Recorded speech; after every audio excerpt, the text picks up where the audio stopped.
doctrinaire chez nous, nous allons continuer à y travailler.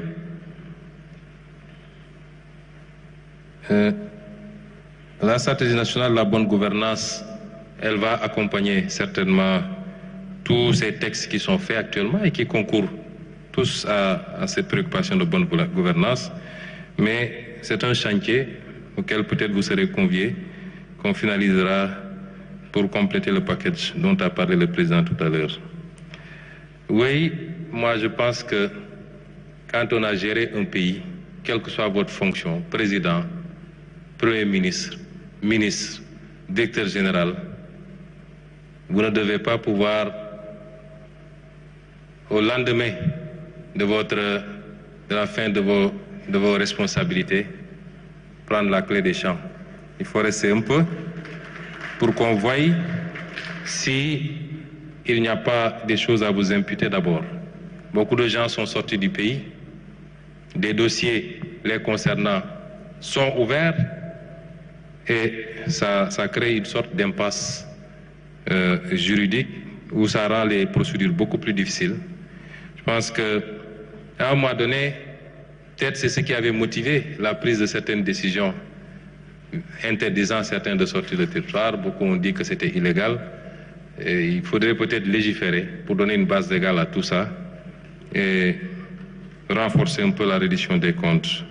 Madame Mame Diarra Ndiaye de la société civile, nous sommes tout à fait ouverts pour impliquer, associer la société civile à ce que nous faisons. Toutes les bonnes volontés, toutes les compétences sont les bienvenues aujourd'hui.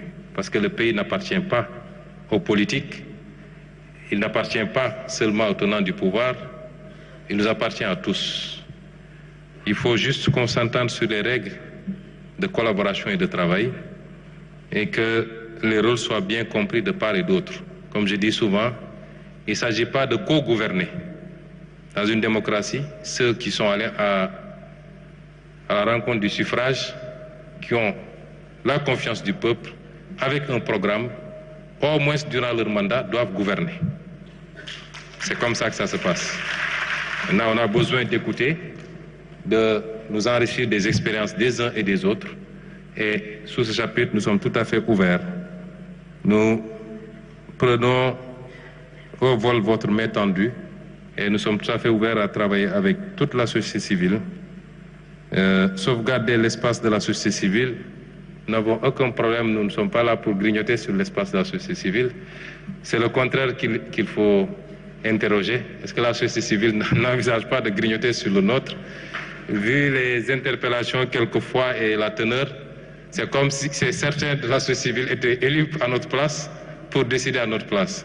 Mais nous ne sommes pas là, nous, pour interférer sur la société civile. Et enfin, le rôle des femmes. Je crois que dans toutes les politiques publiques que nous développons, nous parlons de plus en plus même de discrimination positive. Les femmes sont les premiers acteurs du développement de ce pays.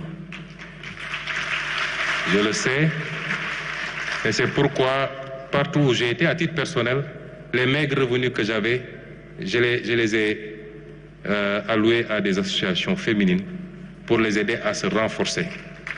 Et c'est ce que l'État va continuer à faire. Et hier, j'étais particulièrement content, lors de la remise des lauréats, de voir qu'il y a quasiment autant de femmes, ou peut-être autant de plus de femmes que d'hommes. Et ça va dans le bon sens. Rassurez-vous, c'est une préoccupation. Et nous allons mettre des mécanismes dans l'accès au financement, dans l'accès au foncier, des mécanismes même discriminants pour permettre à ces femmes-là de s'autonomiser et de continuer à jouer le rôle qu'elles jouent dans la stabilité sociale, parce qu'elles, au moins, remettent l'argent dans la maison.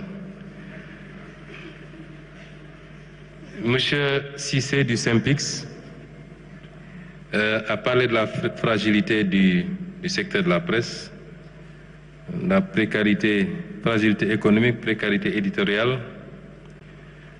Quelle réforme du modèle? Convention État-Presse, FADP.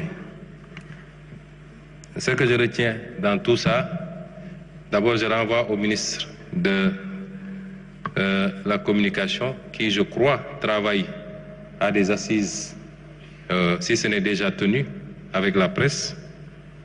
Mais ce que je retiens, c'est que vous nous dites que le SYNPICS a des propositions. Nous attendons ces propositions avec impatience.